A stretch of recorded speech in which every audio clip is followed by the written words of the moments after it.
Kwa majina yangu naitwa Mwalimu Neema Kajange, mkurugenzi wa shirika serikali la ODEFO.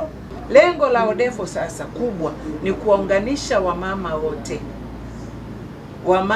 wote wenye changamoto mbalimbali, wasio na changamoto, wazee, vijana, mradi mama, tunaunganisha pamoja ili kuongezeana nguvu tuweze kufikia ndoto zetu. Wakina mama safi. Kwa leo ndio jukumu kubwa tutakalolifanya la kuweza kutoa bima za afya kwa wenzetu ambao tayari nimesema kikundi maalum cha kujikwamua. Asante sana. Tukio linalofuata ni kwa ajili ya kugawa kadi za bima za afya, si ndio wapendwa?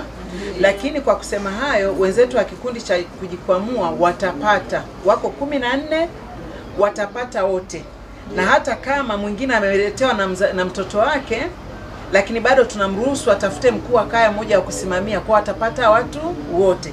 Hawalipii wao kwa sababu ni kundi maalum, shirika linawalipia. Stella Gabriel Kiwili, niko hapa leo kushirikiana na shirika la ODEFO kwa ajili ya siku ya mama duniani.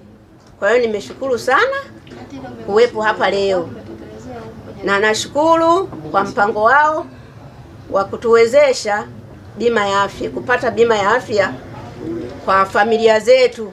Nangu Nyenelia Nicholas, natokea katika taasisi ya ODEI, Women Development Investment, ambayo inahusiana na mambo ya kuendelea na uwekezaji wa wanawake. Sisi tunashirikiana na ODEFO. ODEFO wanatusaidia kutukusanyia kina mama, mabinti. Katika kushirikiana huko, sisi tunaibua fursa. Na kwa sasa hivi kitu ambacho tumeona tuanze nacho ni mambo ya ujasiriamali kwenye kilimo na ufugaji. Tunaanza na mambo ya ufugaji nyuki, ambapo tunashauri kina mama tuingie kwenye upande huo, kwa sababu ni kitu ambacho hakitatulazimu kila siku kwenda mashambani au kila siku kuhangaika nacho, kwa sababu taasisi itatusaidia kusimamia.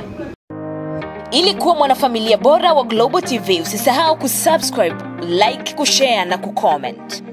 Baada ya kusubscribe, bonyeza alama ya kengele ili kupata taarifa kwa kila video inayopanda Global TV Online.